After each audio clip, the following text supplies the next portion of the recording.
ये वीडियो लंबा हो रहा है और इसको देख के आप अगर थक जाने वाले हो तो आरबीआई ग्रेड बी की तैयारी कैसे होगी। यही तो डिफरेंस लाता है सक्सेस पाने वालों में और हार मान लेने वालों में। यहाँ पर आपको ये लंबा वीडियो देखना है।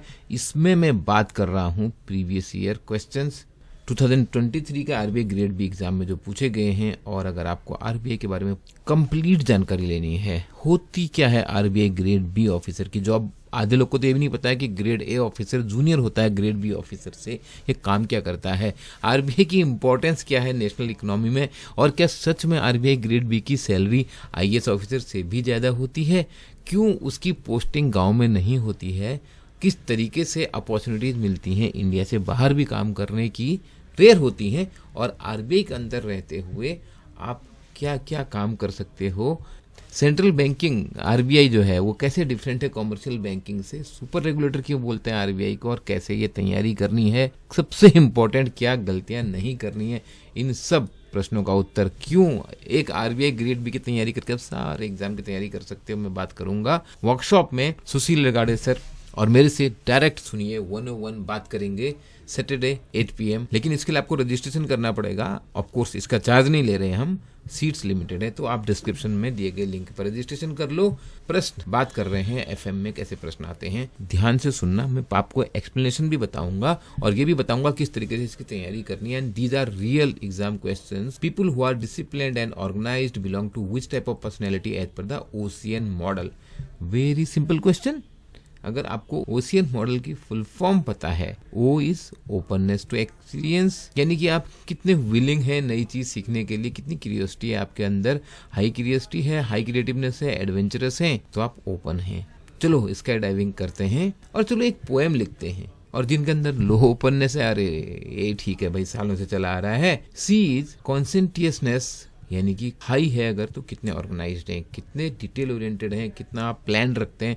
अगर आप इम्पल्सिव हैं, डिसऑर्गेनाइज्ड हैं, स्पॉन्टेनिटी चाहते हैं, तो आपका कॉन्सेंटियसनेस कम है। इसी तरीके से एक्स्ट्रा वर्जन एक्सट्रोवर्ट इंट्रोवर्ट वाला है। एग्रीएबलनेस, कितने आप काइंड हो, एम्पैथेटिक हो, कोऑपरेटिव हो, तो आप एग्री कर रहे हो।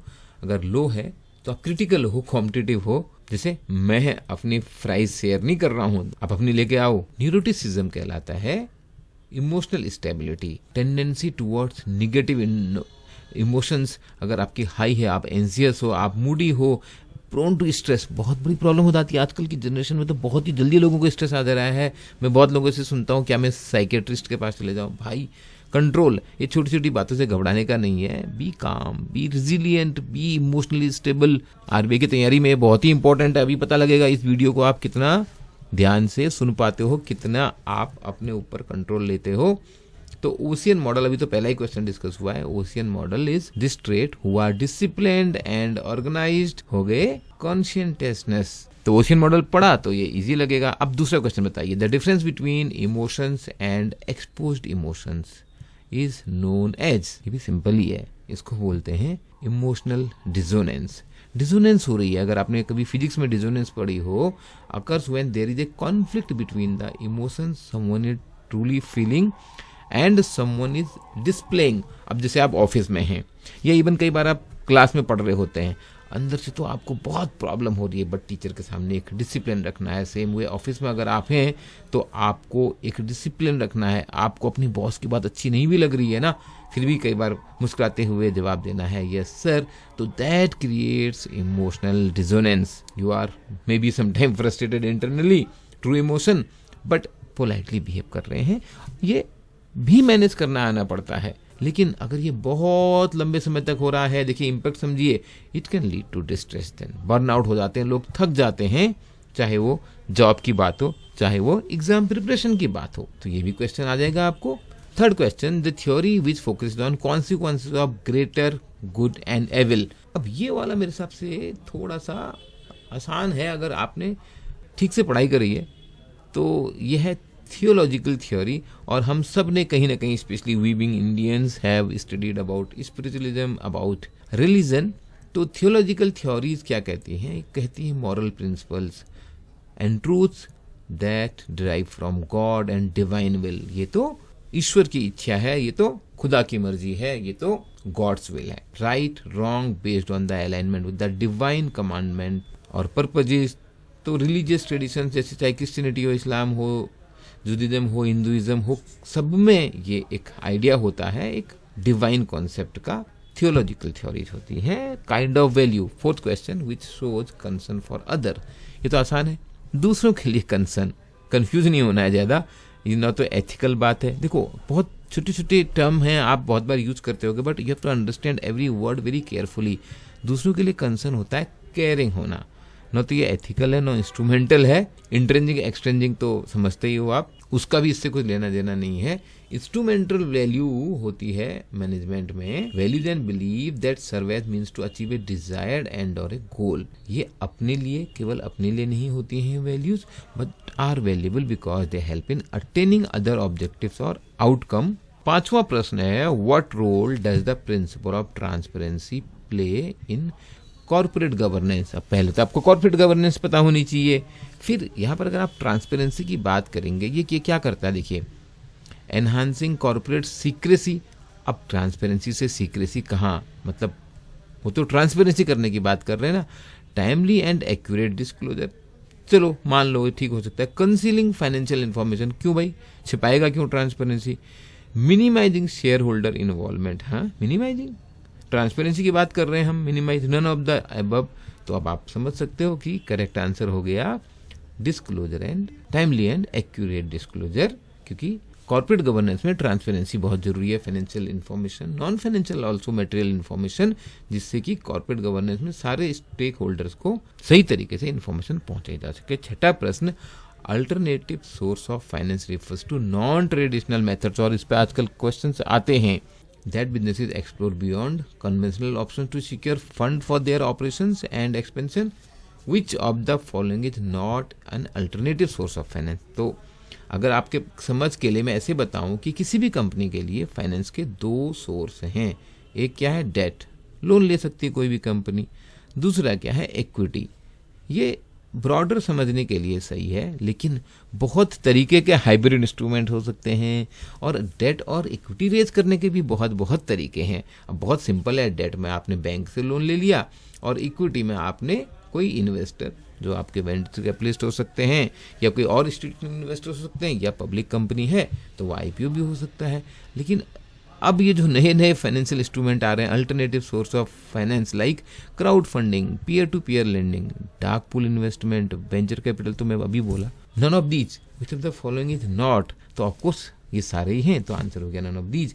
अगर आपको पता नहीं है डार्क पूल इन्वेस्टमेंट क्या होता है तो बता दूं आपको, it refers to the trading of large quantities of securities. जैसे किसी कंपनी को बहुत ज़्यादा अपना सिक्योरिटीज मतलब स्टेक बेचना है, चाहे वो प्राइवेटली बेच रहे हों, मतलब वो कंपनी स्टॉक एक्सचेंज पर लिस्टेड नहीं है, या वो लिस्टेड कंपनी भी हो सकती है, तो उसको अगर पब्लिक में इन्फॉर्मेशन चली जाती है तो उसका शेयर प्राइस घट बढ़ जाता है। तो ये जो डार्क पूल प्लेटफॉर्म है, ये डार्क पूल है, मतलब इनके बारे में पब्लिकली नहीं पता होता है। ऐसा नहीं कि ये कुछ अनएथिकल या इलीगल काम नहीं हो रहा है, बट कॉन्फिडेंशियल रखा जाता है बहुत ज्यादा, जिससे कि एक एनोनिमिटी रहती है to minimize the impact of large trade on the open market.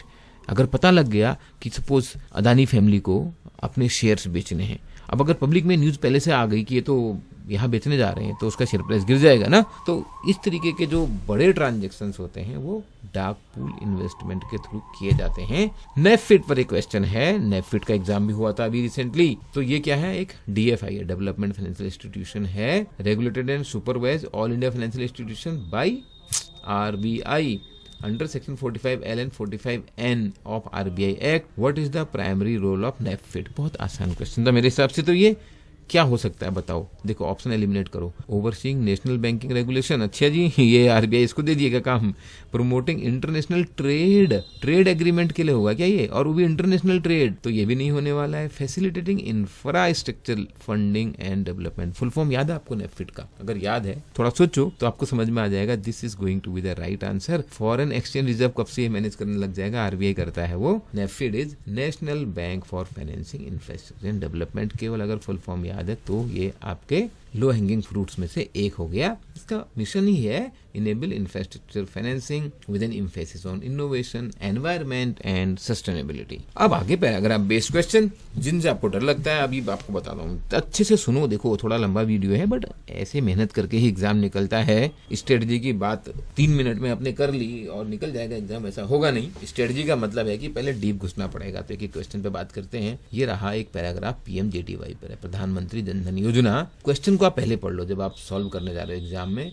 With reference to PMJDY being mentioned in the above paragraph, what is the enhanced accidental insurance limit under the PMJDY for an account opened after 2018? Insurance की limit कितनी है ये पूछा गया है। अब ये paragraph को मैं थोड़ा टाइम बचाने के लिए स्पीडली पढ़ता हूँ। 9 years of PMJDY-led interventions and digital transformations were revolutionized financial inclusion in India. More than 50 crore people have been brought into the formal banking system through the opening of PMJDY. Cumulative deposit of 2 lakh crore. अच्छा, ये सब information ना कई बार आपको अपने descriptive answer में काम आ सकती है। याद नहीं भी है, यहाँ पैराग्राफ पढ़ते हुए ध्यान आ गया कि कहीं पर फाइनेंशियल इंक्लूजन की बात है तो आप लिख सकते हो PMJDY is so helpful. Furthermore, 34 crore RuPay card has been issued in these account without any charge and also provide 2 lakh accidental insurance cover. अब देखो यहाँ पर मिल गया आंसर इसका। Furthermore, the 3 social security scheme, प्रधानमंत्री जीवन ज्योति बीमा योजना, प्रधानमंत्री सुरक्षा बीमा योजना and अटल पेंशन योजना have completed 8 years of successful implementation, citing data on the 8th anniversary of the Jan Suraksha scheme. Shrimati Sitharaman said, Finance Minister, 16.2 crore, 34.2 crore and 5.2 crore enrollments have been done under PMJJBY, PMSBY, APY respectively till 26 April 2023. PMJJBY scheme has provided crucial support of 6.64 lakh families who have received claims for 13,290 crore under PMSBY. Pradhan Suraksha Bima Yojana schemes, more than 1.15 lakh families have received claims for 2,302 crore with respect to the information provided ever answer the questions now. तो ये पहला question निकल गया, आपको ये information मिल गई थी और यही आपका आंसर है कि जो लिमिट है वो 2 लाख कर दी गई है, जो 28 अगस्त 2018 के बाद रुपे कार्ड के साथ जब ये PMJDY अकाउंट खुल रहे थे। अब दूसरा प्रश्न देखिए, पैराग्राफ सेम रहेगा। Under PMJDY amendments have been made with respect to the age limit of the available loans, what is the revised age limit. यहाँ पर अगर आप थोड़ा सा लॉजिक भी लगाएंगे तो आप ये समझ रहे हो ना, रिवाइज्ड एज लिमिट, तो एज लिमिट तो बढ़ाई होगी क्योंकि अब ज़्यादा लोगों को लोन देना चाहते हैं, गवर्नमेंट ज़्यादा लोगों को बेनिफिट पास करना चाहती है। और ये कोई लॉजिक नहीं होगा कि एज लिमिट कम कर दी जाए जब लाइफ एक्सपेक्टेंसी बढ़ी रही है हमारे देश में। तो मान के चल रहा हो या तो वो 55 से 60 करी होगी या 60 से 65 करी होगी, तो मैं तो इन दोनों ऑप्शन में से एक चूज़ करूँगा। अब इन दोनों में से एक चूज़ करना है तो बताओ आप क्या करोगे। 20 साल तो कोई लॉजिक ही नहीं बनता, या तो 18 होगी या 21 होगी, बिकॉज 18 जब आप एडल्ट हो जाते हैं और 21 जो हमारे देश में कई सारी स्कीम्स में होती है, मैरिज की भी एज है। तो अब ये ऑप्शन तो है नहीं 21 वाला, इसलिए गो फॉर ऑप्शन नंबर 4 और आंसर आपका यही सही है। अगर आप थोड़ा सा दिमाग लगाएंगे ऑप्शन एलिमिनेशन से काम होता है, यही चीज़ सिखा रहा हूँ आपको। स्ट्रेटजी का मतलब बड़ी बड़ी बातें नहीं, छोटे छोटे काम भी हैं। द एबव मेंशन्ड PM सुरक्षा बीमा योजना had an yearly premium amount of ₹12. What is the minimum premium amount, new premium amount for enrollment for full year under PM सुरक्षा बीमा योजना। तो ये बोल रहा है कि यहाँ पर ना पहले 12 रुपये था, अब नया अमाउंट कितना है। यहाँ पर तो खैर ऑप्शन देख के मुझे लग रहा है कि ये 20 रुपये आसान है, क्योंकि 12 से 3 गुना तो नहीं करेंगे और 50-60 तो बिल्कुल नहीं करेंगे। लेकिन एग्जाम में शायद एग्जैक्टली यही ऑप्शन ना हो, क्योंकि ये तो मेमोरी बेस्ड है। तो आपको याद रखना चाहिए accidental death come disability cover of ₹2 lakh. अगर पर्सनल डिसेबिलिटी है तो 1 लाख मिलेगा, 2 लाख में डेथ में 2 लाख मिलेगा, और disability due to an accident against a premium of ₹20 per annum, 20 रुपया पर एनम का प्रीमियम देना है आपको। प्रीमियम होता है मतलब आपने जब इंश्योरेंस खरीदा है तो हर साल वो आपको पे करना है 20 रुपये, तब आपको 2 लाख की कवरेज मिलेगी। द कॉन्सेप्ट ऑफ स्टीवर्डशिप, अब यहाँ पे चेंज हो गया paragraph. Question 11, question of stewardship means that a company's director, क्या होता है stewardship, are responsible for ensuring that the company complies with the law। सुनने में तो अच्छा ही लग रहा है। are responsible for ensuring that the company pays its tax by due date, ये भी इम्पोर्टेंट ही है। safeguard the company's assets and manage them on behalf of the shareholders, report suspected fraud and money laundering to the authorities. तो वैसे तो ये सारे ठीक लग रहे हैं, but if you understand the concept of stewardship, अच्छा अभी तो हमने पैराग्राफ नहीं पढ़ा, पहले पैराग्राफ पढ़ लें, होता क्या है स्टीवर्डशिप का आइडिया लग जाए कुछ। The fit and proper criteria, ये आरबीआई का बहुत ही फेवरेट वर्ड है, मैं आपको बता रहा हूँ, अगर आप तैयारी कर रहे हैं आरबीआई की तो ये बहुत ही ज़्यादा इंपॉर्टेंट है। The fit and proper criteria make reference to the requirement for evaluating managers, directors and shareholders, particularly the ability to fulfill their duties as well as their integrity and suitability proprietary are examined. This concept is a standard in corporate governance for financial institutions. RBI is mostly worried about financial institutions which are regulated by RBI, which are licensed by RBI. मैं आपको अपने time की बताऊं तो fit and proper criteria के लिए बहुत बार जो RBI काम करता है, बहुत डिस्क्रीट है ये, लेकिन इतना तो बता ही सकते हैं पब्लिक में कि जो टॉप लेवल डायरेक्टर्स या सीईओ अपॉइंट होते हैं, उनका जब अपॉइंटमेंट होता है उससे पहले आरबीआई से अप्रूवल ली जाती है। तो आरबीआई पर्सनल लेवल पर, पर्सनल मीन्स आरबीआई के ऑफिशियल चेक करते हैं, उनका कंडक्ट बहुत सारे तरीके से वो चेक किया जाता है, रेफरेंस से, मार्केट में बात करके, उनके बैंक अकाउंट को, ट्रांजेक्शन्स को देख के कि क्या वो फिट और प्रॉपर है कि नहीं। एजुकेशन क्वालिफिकेशन वगैरह तो मिल जाएगी, लेकिन ये फिट एंड प्रॉपर क्राइटेरिया बहुत इंपॉर्टेंट है। Most financial supervision organism include these requirements in their regulatory framework to ensure that institutions have a prudent and solid management. Senior management, directors and shareholders who hold their influence over the entity's operation must meet the fit and proper criteria. Fitness requirement takes into consideration the formal qualifications, previous experience and career. ये सब उसमें important है ना। Education भी क्या है, काम क्या किया है पहले। On the other hand integrity, तो एक और तो आपकी जो है टेक्निकल फिटमेंट होना चाहिए, दूसरा integrity, suitability, analyse aspect such as criminal record. बहुत क्वालिफाइड लोग भी कई बार क्रिमिनल बिहेवियर होते हैं, उनको नहीं रखना है बिल्कुल भी। Financial position, civil actions against third parties, sanctions applied by regulators on other similar industries, questionable business practices and rejection, expulsions from professional associations, ये सब भी फिट एंड प्रॉपर करने के इंपॉर्टेंट एस्पेक्ट्स हैं। तो अब प्रश्न है यहाँ पे स्टीवर्डशिप क्या है। तो स्टीवर्डशिप का कंसेप्ट जो है वो है कि आप कंपनी का जो एसेट्स हैं उनको सही से यूज कर रहे हैं, बिकॉज जो डायरेक्टर्स हैं they are representing shareholders. तो शेयर होल्डर्स का जो पैसा है that are safe and by being used wisely by the management, by the company. तो ये रिस्पॉन्सिबिलिटी है स्टीवर्डशिप कॉन्सेप्ट में। आपको ये देखना है कि कंपनी के जो एसेट्स हैं वो सही से मैनेज हो रहे हैं, इसलिए option number 3 is the right answer. अगला question, with respect to the risk management committee, RMCs are very important for RBI risk management committee, what is the quorum for meeting of this committee. Quorum का मतलब होता है suppose एक committee में, जैसे अपने parliament में भी ये कोरम होता है कि मिनिमम कोरम है कि नहीं है कोई बिल को पास करने का, कोई ऑर्डिनेंस को पास करने का।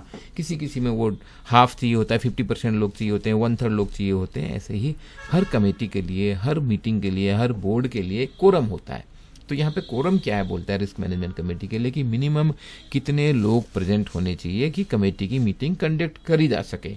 तो इसका आंसर है शेल बी ईदर 2 members और 1/3 of the member of the committee. अगर कमेटी बहुत बड़ी है, माना 9 लोगों की कमेटी है, तो फिर तो 3 लोग चाहिए पड़ेंगे, तभी 1/3 होगा ना। और अगर कमेटी ही 5 लोगों की है तो 2 लोगों से भी काम हो जाएगा। तो जो भी whichever is higher including at least 1 member of the board of the directors।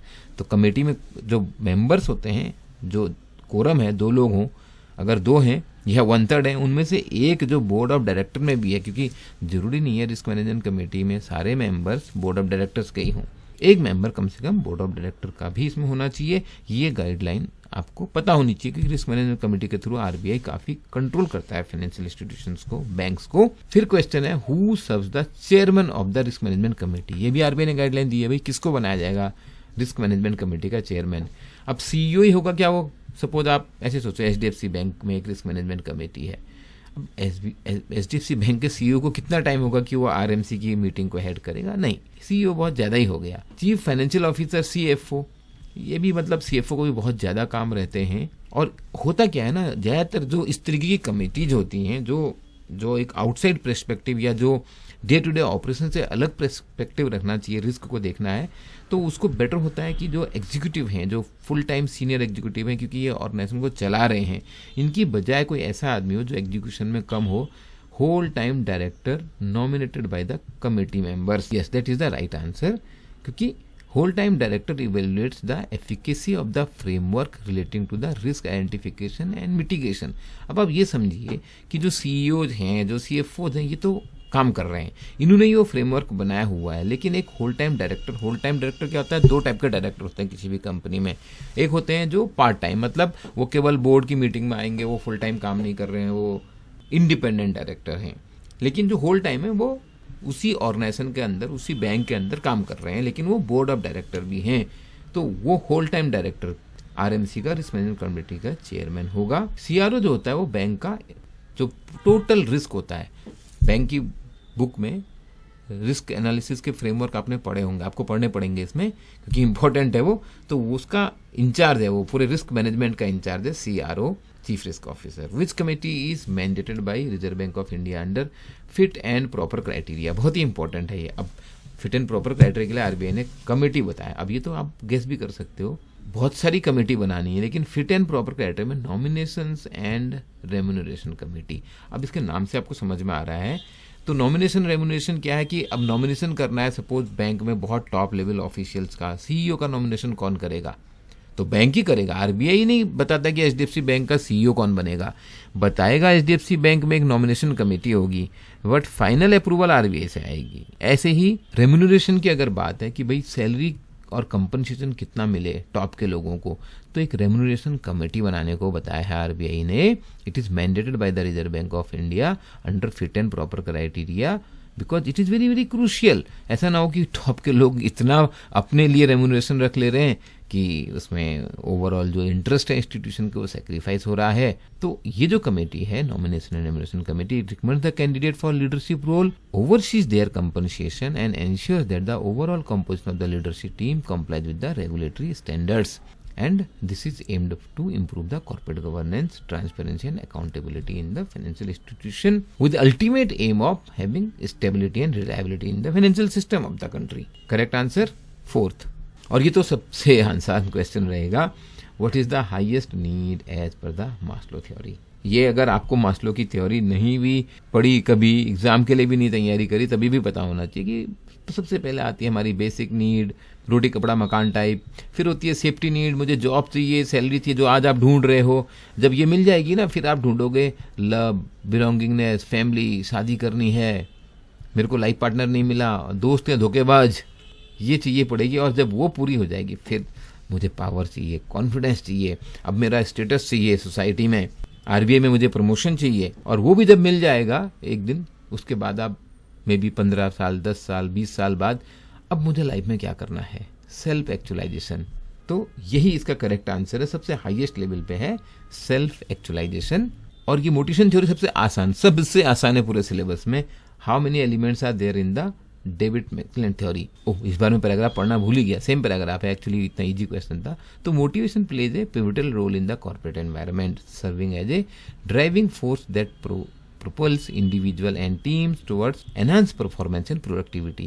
इसलिए समझना जरूरी है मोटिवेशन को। In the workplace where diverse task and challenges abound, motivated employees are more likely to exhibit higher level of commitment, enthusiasm and resilience. A motivated workforce not only meets the organizational goal but also contributes to a positive and dynamic work culture. Motivation serves as a catalyst for innovation, creativity and continuous improvement, fostering a sense of accomplishment and job satisfaction among employees. It is the cornerstone of employee engagement, influencing job retention, reducing absenteeism. In addition, motivated individuals are more open to learning and adapting the change, crucial attributes in today's rapidly evolving business landscape. Recognizing and addressing the diverse needs and aspirations of the employee through effective motivational strategies can create a harmonious and thriving workplace, ultimately contributing to the long-term success and competitiveness to the organization. This is the importance of motivation at workplace. तो यहाँ पर question पूछा है David McClelland theory पे, और आपने अगर ये पढ़ी है, पढ़नी पड़ेगी, बहुत इजी क्वेश्चन है। अचीवमेंट, एफिलिएशन एंड पावर, ये जो 3 है ये इसके मेजर मोटिवेटर हैं एज पर दिस थ्योरी। तो 3 इसका करेक्ट आंसर हुआ option number 2। There are such managers who assume some employees are lazy and dislike work. ये थ्योरी बताती है कि कुछ एम्प्लॉय बहुत लेजी है, काम पसंद ही नहीं करते, और कुछ एकदम अपोजिट जो हमेशा मोटिवेटेड रहते हैं, उन्हें काम करने में मजा आता है। तो ये कौन सी थ्योरी बताती है? जरा सा भी आइडिया हो तो यह है theory X and theory Y. तो थ्योरी एक्स बोलती है कि लोग इन जनरल लेजी हैं जी, वो काम ही नहीं करना चाहते, तो मैनेजमेंट को ना उन्हें धक्का मारना पड़ेगा। और थ्योरी वाई बोलती है कि लोग जनरली मोटिवेटेड होते हैं और काम करना चाहते हैं, मैनेजमेंट को उनको इंसेंटिव देते रहने हैं, बस डंडा मारने की जरूरत नहीं है। थ्योरी जेड भी है एक, अगर सुना हो तो आप कमेंट में लिख के बताओ। क्वेश्चन ज़्यादा थ्योरी जेड पे भी आ सकते हैं and I can give U a hint. Japanese theory Z में समथिंग है जापानीज। आप लिखो कमेंट में, देखता हूँ कितना आप पढ़ रहे हो। और आप ये भी समझ लो कि आप किधर आते हो, काम करने में मजा आता है, पढ़ाई करने में मजा आता है, तो आप थ्योरी वाई वाले हो, मतलब आप वाई कैटेगरी में हो। फिर नहीं तो एक्स कैटेगरी से तो एग्जाम निकलेगा नहीं, मैं कितना भी धक्का मार लूँ। या आप कॉम्प्रिहेंसिव कोर्स खरीद लो, एक्सक्लूसिव कोर्स खरीद लो, 5 कोर्स खरीद लो अलग अलग जगह से, भाई सेल्फ मोटिवेशन तो चाहिए ही चाहिए। Next question is on leadership. एक मोटिवेशन थ्योरी, एक लीडरशिप थ्योरी, दोनों मस्त हैं। तो क्वेश्चन पहले पढ़ लेते हैं। Kurt Lewin in 1930 introduce 3 basic types of leadership styles in public sector. अभी मोटिवेशन इंपॉर्टेंट है, तो in public sector leadership plays a critical role in steering organisation toward effective governance, efficient service delivery and fulfilment of the public needs. Strong leadership is essential for navigating the complex challenges inherent in public sector job, where the stakes often involves public welfare, resource allocation, and policy implementation. Effective leaders in public sector inspire trust, foster transparency, and promote accountability. I am telling you, I keep on telling that if you are looking for a job in public sector, these are very, very important traits. When you are going for interview, these can be spotted in your conversation. So you have to keep on cultivating these traits, establishing a foundation for ethical decision making. They provide a vision that aligns with the public interest, ensuring that government agencies work cohesively to address societal issues. Leadership in the public sector is instrumental in promoting innovation, adaptability, and responsiveness to the evolving need of citizens. Skilled leaders guide their teams through periods of change, balancing stability with necessary adjustment to meet the demands of dynamic and diverse public. Overall, strong leadership is indispensable for the successful functioning of public sector organizations, contributing to the well-being and satisfaction of the communities they serve. So what are these 3 basic type of leadership? Authoritarian, sometimes the better word is autocratic, democratic and laissez-faire, जो delegative है कि laissez faire style of leadership. I would say जैसे doctor Manmohan Singh थे कि delegate कर दिया लोगों में, आप अपना अपना काम करो, हर मंत्री अपना अपना काम करेगा। और democratic is more like decision by a committee. Autocratic is where the leader is taking most of the decision. Indian prime ministers की बात करें तो Modi ji will come somewhere, autocratic authoritarian है। इंदिरा गांधी के लिए भी वैसा ही बोला जाता था। वाजपेयी जी को आप डेमोक्रेटिक या नरसिम्हा राव को भी आप डेमोक्रेटिक टाइप प्राइम मिनिस्टर बोल सकते हैं। Next question is which of the following comes under contingency theory. अब कंटिंजेंसी थ्योरी क्या कहती है कि there are situations, so situational leadership, because contingent upon the situation the leadership has to behave. So contingent theory includes models such as path goal theory, Fedler's contingency model. These theories emphasize that effective leadership is contingent upon various situational factors. Option C यहाँ पे correct हो गया। Which of the following is one example of non-verbal communication? अब ये तो बहुत ही आसान है। तो नॉन वर्बल मतलब जहाँ पे वर्ड्स का यूज नहीं हो रहा है, रिपोर्ट्स में, ईमेल में, मीटिंग में तो सब बातें हो रही हैं। अब body language is non verbal, तो आपको मालूम है ये इजी है। Communication is also one of the topic in RBI grade B. Identify the barrier in communication when the personal is not able to translate the language. अब language को translate नहीं कर पा रहा है तो इसको क्या बोलते हैं? ये कल्चरल है क्या? नहीं। साइकोलॉजिकल है क्या? नहीं। यह है semantic barrier. Barriers to communication also you have to study. Semantic barrier arises from difference in the language, meaning and interpretation. Option 3 is the correct answer as per the French and Raven theory. Which of the following are positional power and personal power, ये define करी है theory में। तो इसमें 5 basis of power बताए। Legitimate मतलब तो कानून से आती है आपके पास। कोयरसिव जो ताकत है, जो पावर है आपके पास, फोर्स से है। रिवॉर्ड पावर, किसी को रिवॉर्ड देने की आपकी पावर है। दीज आर कंसिडर्ड पोजिशनल और formal power, while there are other this referent and expert power. अब देखो, किसी को नॉलेज है तो वो एक्सपर्ट पावर है, किसी का नेटवर्क है तो ये रेफरल पावर भी बहुत बड़ी चीज होती है। As we grow in our career and life we know many people. तो आपका जो रेफरेंस होता है, लोगों में आपकी जान पहचान होती है, वो क्या होगी? पर्सनल होगी, इनफॉर्मल होगी। अब आज की डेट पे सपोज मैं पहले आरबीआई में काम किया था, आरबीआई के लोगों से बात करना मेरे लिए आसान है। कोई ऑफिशियल चैनल नहीं है, वो दोस्ती का चैनल है, इनफॉर्मल चैनल है, लेकिन वो भी एक पावर है। और जो नॉलेज है अपने पास, अपने काम को लेके, अपने सब्जेक्ट मैटर को लेके, वो भी एक पावर है। सरकारी अथॉरिटीज के सामने भी हम बात करते हैं, उनके पास सपोज एक पावर है। बहुत बार ऐसा होता है, पुलिस वालों के साथ हमारा इंटरेक्शन होता है, गाड़ी चला रहे हैं, बट उनसे थोड़ी देर बात करने के बाद उन्हें समझ में आ जाता है हम थोड़ी ना कुछ बोल रहे हैं कि अब तो हम कोई ऐसी बड़ी पोजीशन पे नहीं है कि हम बोलेंगे हम अब दी सरकार में ये अफसर है। नहीं, बात करने से वो समझ जाते हैं कि इनको काफी कुछ पता है, जानकारी है, अच्छे से बात करते हैं।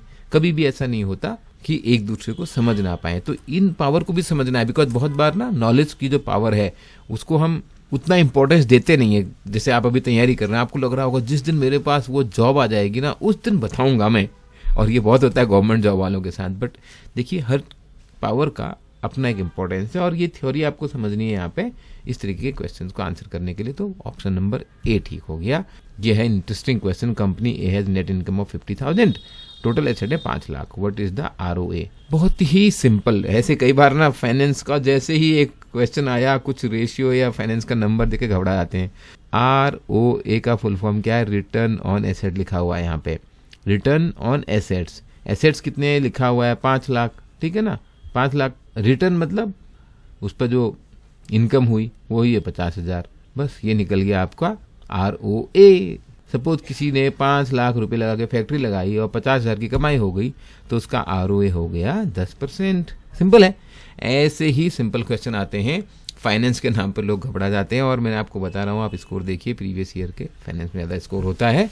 As per RBI guidelines for ARC asset reconstruction company, an asset becomes a non-performing asset when the interest of principal is overdue for a period of how many days from the date of acquisition or the due date as per the contract between borrower and the originator, whichever is later। अब आप एकदम जल्दीबाजी मत करना। आप सोचोगे मुझे तो NPA के नॉर्म्स पता है, RBI ने बताया कि 90 दिन में NPA हो जाता है, बट भाई ये पूछ रहा है ARC के बारे में। तो पहले पढ़ लेते हैं paragraph. Asset reconstruction industry is set to clock the best growth this fiscal year as their asset under management. AUM term use करते हैं बहुत बार कि उनके पास कितने एसेट्स हैं। तो जो भी फाइनेंशियल कंपनीज होती हैं, जितनी भी उनकी बुक है, जैसे लोन बुक बैंक के केस में, तो वो उनके एसेट्स हो गए। Is expected to increase almost 10% to 1.1 lakh crore. The 29 players ARC industry, इसमें कितने हैं ARCs? 29 ARCs हैं। Began its journey in the second half of 2002 से काम कर रहे हैं। It has since undergone radical regulatory changes and challenges with the beginning of the operations of the public sector national asset reconstruction company and rising popularity of the insolvency and bankruptcy code. ये IBC के बारे में भी आपको detail में पढ़ना पड़ेगा। देखिए, इस वाले एग्जाम में वो क्वेश्चन नहीं आया तो क्या होगा, अगली बार आएगा। From May 16 and also pose challenges for the ARC industry. Another major challenge is the steep fall in the bank's non-performing asset, which is set to fall under 5% by March, down from over 11% in 18. Asset under management of ARC are set to grow 9.8% to 5-year high this fiscal, driven by a few large transactions to rupees 1.19 lakh crore, जो 29 ARCs के पास है। अब प्रश्न क्या पूछ लिया आपसे, इसके केस में NPA क्या होता है? तो आपको ये पता होना चाहिए कि जब कोई होता क्या है, जब जो पुअर एसेट्स हैं, जो बैड एसेट्स हैं, NPA हो जाते हैं बैंक में, उसको ये ARC खरीद लेते हैं। तो यहाँ पर कब ये एसेट NPA बन जाता है? When interest of principal is overdue for a period of 180 days और more from the date of acquisition or the due date as per the contract between the borrower and the originator। तो contract date जो borrower जिसने loan लिया है bank से, originator bank हो गया यहाँ पे, या द डेट ऑफ एक्विजिशन जिस दिन एआरसी ने खरीदा वहां से 180 दिन मिल जाते हैं इसको। उसके बाद ये एआरसी के बुक्स में एनपीए नॉन परफॉर्मिंग एसेट हो जाएगा। ऑप्शन 4 ठीक हो गया। What is the minimum percentage of total asset owned by the borrower? Borrower कौन था? जिसने लोन लिया। That is required for an ARC to effect change in और take over of the management of the business of the borrower. तो कितना minimum percentage ARC को stake खरीदना पड़ेगा, यानी कि कंपनी की जो शेयर होल्डिंग है, जो इक्विटी है, कितना परसेंटेज मिनिमम खरीदनी पड़ेगी कि वो मैनेजमेंट चेंज कर सकते हैं एआरसी? इसका आंसर है 25%, ऑप्शन नंबर 3। और अभी आपको लग रहा होगा कि 2 मार्क वाले क्वेश्चन भी आसानी है ना, उतने मुश्किल नहीं है, तो इसलिए तैयारी आप करते रहो। ये रियल पेपर दिखाने का मेरा पूरा पर्पज ये है, और ये आपको डाउनलोड करने हैं। अभी मैं एक ही दिखा रहा हूँ, बहुत हैं, अपनी वेबसाइट पर आकर निकाल लीजिए आप। Special situation fund can be offered by registered fund management entity in IFSC. IFSC का एग्जाम भी दिया था आपने। Which of the following conditions govern them? तो कौन सी condition? Only close ended SSF, यहाँ पे लिखा है एसएसएफ क्या है, special situation fund, are permissible within minimum tenure of with a minimum tenure of 3 years. Extension of tenure to the close-ended special situation fund may be permitted up to 5 years. A special situation fund shall be constituted in IFSC or as a company or LLP or a trust. तो आप बताइए इन तीनों में से क्या आपके पास option है? तो आपको देखिए ये पता होना चाहिए, ये डिटेल में आपको पढ़ना पड़ेगा। तो SSF can be launched by registered FME होती हैं फंड मैनेजमेंट एंटिटी, जो है फंड को मैनेज करती हैं। तो SSF are permitted to acquire special situation asset which include stressed loan available for acquisition, security receipt issued by ARCs जो registered होते हैं आरबीआई के पास। तो ये देखिए ऑप्शन ये था, only close ended SSF are permissible, minimum tenor 3 years, extension of the tenor कितना हो सकता है? मैक्सिमम 2 years, तो टोटल 5 साल जा सकता है। और भी इसमें आगे के क्राइटेरिया हैं। और क्लोज एंडेड फंड क्या होते हैं? वो एक टाइप के फंड हैं जिसमें एक फिक्स नंबर ऑफ शेयर्स और यूनिट एलोकेट किया जा सकते हैं एक प्री डिटरमाइंड पीरियड के लिए, उसके बाद ये फंड को क्लोज करना होता है। तो अब आप यहाँ पे देख रहे होंगे ये 5 साल तो नहीं है, 2 साल और एक्सटेंशन मिल सकता है। ऑप्शन 1 and 3 आर करेक्ट, क्योंकि वो एलएलपी कंपनी या ट्रस्ट के रूप में फंड को क्रिएट किया जाना चाहिए, कॉन्स्टिट्यूट किया जाना चाहिए। Next question, which of the following actions most emerging economies took after facing the prospects of the global stagflation, nations feeling compelled to protect their respective economic space? जब stagflation की situation आ गई थी, specially Covid के बाद, बहुत आपने ये देखा होगा, तो कंट्रीज अपनी इकोनॉमी को प्रोटेक्ट करने के लिए क्या एक्शन ले रहे थे? प्रोटेक्शनिस्ट मेजर, उन्होंने स्लो डाउन कर लिया क्रॉस बॉर्डर ट्रेड को, या अपनी इकोनॉमी को ओपन अप कर लिया? तो अब अगर आप ध्यान से पढ़ रहे होंगे तो आपने देखा होगा इवन यूएस ने भी कहना शुरू कर दिया। वो ट्रम्प अभी भी बोलते रहते हैं कि मैं टैक्स बढ़ाऊंगा, टैरिफ बढ़ाऊंगा, तुम लोग यहाँ आके जो है सब सस्ता माल बेच रहे हो, मेरे को अपने कंट्री में बेचने नहीं दे रहे हो। तो क्रॉस बॉर्डर ट्रेड को बहुत सारे देशों ने कम कर दिया और प्रोटेक्शनिस्ट मेजर बढ़ा दिए, ओपन नहीं किया इकोनॉमी को। एक्चुअली ज़्यादातर इकोनॉमी जब ये पेंडेमिक के बाद ग्लोबल इकोनॉमी व recovering from the pandemic induced output contraction, उसके बाद रशिया यूक्रेन कॉन्फ्लिक्ट आ गया 2022 में, उसके चलते कमोडिटी प्राइसेस बढ़ गए और इन्फ्लेशन प्रेशर बढ़ गया। तो ये एक चैलेंज आ गया।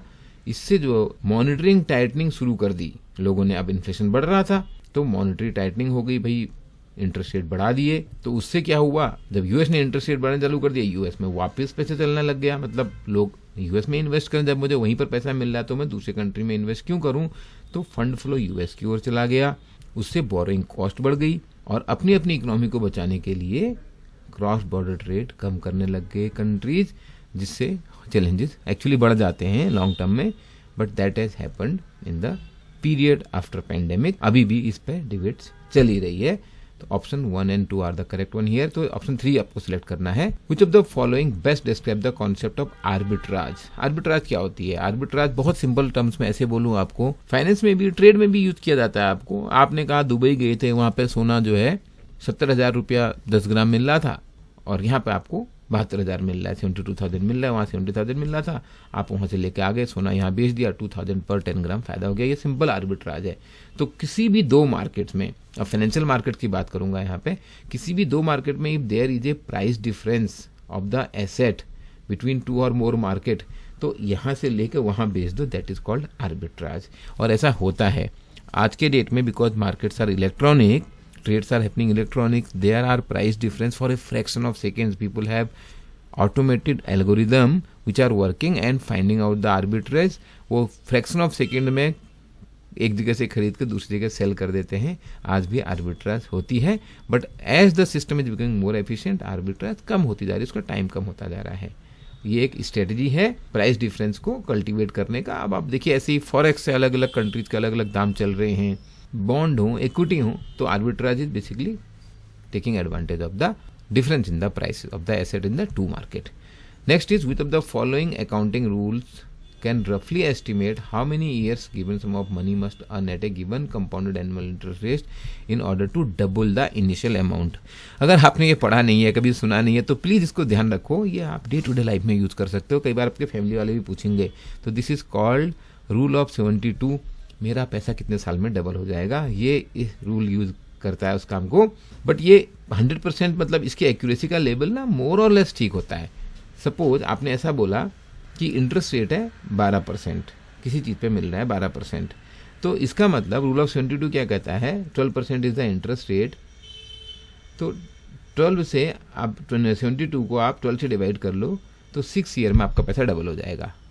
6 ईयर्स में आपका पैसा डबल हो जाएगा। अगर 9% है इंटरेस्ट रेट, ठीक है, 72 को 9 से डिवाइड कर दो, तो 8 साल में आपका पैसा डबल हो जाएगा। अप्रोक्सीमेट एंड कंपाउंडिंग होगी यहाँ पे, ये ध्यान रखना है। तो this rule of 72 even help sometime solving the quant के क्वेश्चन जो आते हैं कंपाउंडिंग वाले, याद रखिए इसको। Which of the following are correct statement with regard to NBFC in India. Last question है, 30 क्वेश्चन पे आ चुके हैं हम, अभी डिस्क्रिप्टिव भी है इसके बाद। होल्ड, एग्जाम निकालने के लिए बहुत मेहनत करनी है। All NBFC should be registered with RBI. बिल्कुल सही बात है, NBFCs can not accept demand deposit, ये भी सही है। NBFCs do not form part of the payment and settlement system. ये लाइन में इंटरव्यू में पूछता हूँ, बहुत लोग बता नहीं पाते हैं। ये बहुत बड़ा डिफरेंस है, क्योंकि वो पेमेंट एंड सेटलमेंट सिस्टम का हिस्सा नहीं है। Deposit insurance facility and credit guarantee corporation not available. जब एनबीएफसी डिपॉजिट ही नहीं रखती है, तो डीआईसीजीसी की फैसिलिटी क्यों मिलेगी? अच्छा, आपको पता है DICGC is owned by RBI. तो अब बताओ इसमें से करेक्ट आंसर कौन सा हुआ? आसान है ना ये तो। करेक्ट आंसर ऑप्शन बी है, ये चारों स्टेटमेंट सही है। अब डिस्क्रिप्टिव क्वेश्चन में पूरा तो टाइप करके बताऊंगा नहीं आपको, बट आपको बताता हूँ कि कैसे करने होते हैं ये। यहाँ पर out of 3 you have to pick up 2 questions, each 15 marks. Explain in detail the scope and applicability of the RBI's retail direct scheme. Second, discuss the big 5 factor model of personality. Explain the contribution of Henry Fayol's management and describe the 14 principles of management given by him. अब अगर मेरे को ये तीनों question आते हैं, आपको ये तीनों क्वेश्चन आते हैं, बताओ कौन सा चूज करोगे? सोच लो, फिर मैं बताऊंगा मैं कौन सा चूज करूंगा। बिकॉज ये क्वेश्चन सिलेक्ट करना ना, ये बहुत बड़ा गेम है। किस टाइप के क्वेश्चन में आपको ज़्यादा मार्क्स मिल सकते हैं? तो आप देखो, मैं तो अगर आते हैं मुझे 14 फैक्टर हेनरी फॉयल वाले, और मुझे आते हैं, मतलब आज नहीं याद है, बट एग्जाम जब मैं दे रहा था तब मुझे आते थे, तो मैं 14, बस मुझे 14 फैक्टर लिखने हैं, हो गए मेरे मार्क्स। अगर मैंने 14 लिख दिया ना, 14 आई लिस्ट दीज 14 प्रिंसिपल, उससे ज़्यादा तो स्कोप ही नहीं है लिखने का। इसमें इतना टाइपिंग का टाइम भी कहाँ होता है, वर्ड लिमिट भी होती है। 14 प्रिंसिपल्स अगर मैंने लिख दिए ना, तो मेरे को इस क्वेश्चन में तो ऑलमोस्ट 15 मार्क्स ही मिल जाएंगे। अगर मैं कोई गलती वलती ना करूँ, टाइपिंग वाइपिंग में मिस्टेक ना करूँ, तो इसमें तो पूरे 15 मिल जाएंगे। 12 तो कहीं नहीं गए मेरे। I will take this question, क्योंकि 14 के 14 लिख दिए मैंने। दूसरा क्या है, बिग 5 फैक्टर, अब इसमें 5 लिखने हैं, तो भाई दूसरा मैं इसको लूंगा। ये 5 भी अगर मैंने लिख दिए, दोनों सही कर लिए, तो 30 मार्क्स में से 25 मार्क्स तो आने आने मेरे। Scope of applicability of RBI retail direct scheme. अभी देखिए थोड़ा सा ब्रॉड सा टॉपिक है, स्कोप एंड एप्लीकेबिलिटी, कुछ ना कुछ छूट ही जाना है मेरे से इसमें। आरबीआई इतनी सारी बातें करता है, रिटेल डायरेक्ट स्कीम, और वो मैंने पता नहीं कितनी पढ़ी है या नहीं पढ़ी है। लेकिन अगर मुझे ये दोनों नहीं आते तो of course I will take up this question, but ये मैं आपको ऑर्डर में बता रहा हूँ। टाइम लिमिट ध्यान रखनी है, with in the time limit complete करने हैं। आप प्रैक्टिस जरूर करना जब आप कर रहे होगे। दूसरा, अब ये 20 मार्क्स के क्वेश्चन है, यहाँ पे डबल नहीं, मतलब 40 मार्क्स हो गया दोनों को मिलाकर, वो 30 था। What is the code of conduct, how it is implemented in organisation. ये मैनेजमेंट वाले क्वेश्चन है, वो फाइनेंस वाले थे। Discuss ONDC framework and explain how it will impact the e commerce space. ONDC तो बहुत न्यूज़ में आता रहता है आजकल, न्यूज़पेपर अगर आप पढ़ते हो तो। Explain in terms of details pre sanctioned credit lines on UPI. ये भी एकदम लेटेस्ट चीज है, तो अब देखना पड़ेगा कि इसमें आपको किस में ज्यादा नॉलेज है। जैसे मेरे को अगर लेना हो तो मुझे ओएनडीसी बहुत इंटरेस्टिंग सा लगता है, मैं इसको पिकअप कर लूंगा पहले। मुझे यूपीआई का ये स्कीम का तो नहीं पता है कि ये कौन सी, इसमें क्या क्या चीज़ें होती हैं। कोड ऑफ कंडक्ट ये थोड़ा जनरल सा है, और कोड ऑफ कंडक्ट कैसे इम्प्लीमेंट किया जाता है, और आरबीआई की तैयारी करते हुए हम कोड ऑफ कंडक्ट नहीं पढ़ेंगे, ऐसा तो होगा नहीं कॉर्पोरेट गवर्नेंस में। तो इसको भी आप पिकअप कर सकते हो, बस बाकी फिर लिखने की बात है। और इस तरीके से आपको डिस्क्रिप्टिव भी अटेम्प्ट करना है। कैसा था ये वीडियो? थक गए क्या भाई? आरबीआई ग्रेड बी की जर्नी इतनी आसान नहीं होने वाली है, थकना नहीं है। ऐसी बहुत सारी बातें, एक एक क्वेश्चन पे, एक एक टॉपिक पे, एक एक आंसर पे, आप जो आंसर लिखते हो डिस्क्रिप्टिव, हम बात करते हैं वर्कशॉप में। आपको बहुत सारी चीज़ें सीखनी है और बहुत सारी चीज़ें अनलर्न भी करनी है। जो आप गलतियां करते हो उनको आपको अनलर्न करना है। तो अगर आपको ये जानना है तो आप आइए इस वर्कशॉप में सैटरडे को 8 बजे। हम आपके सारे क्वेश्चन के आंसर करेंगे और बहुत डिटेल में वो बातें करेंगे जो आपको डूज एंड डोंट्स बताएंगे when you are preparing for RBI grade B officer. कोई भी आपका प्रश्न हो तो आप हमको रीच आउट कर सकते हैं 9205524028 पे।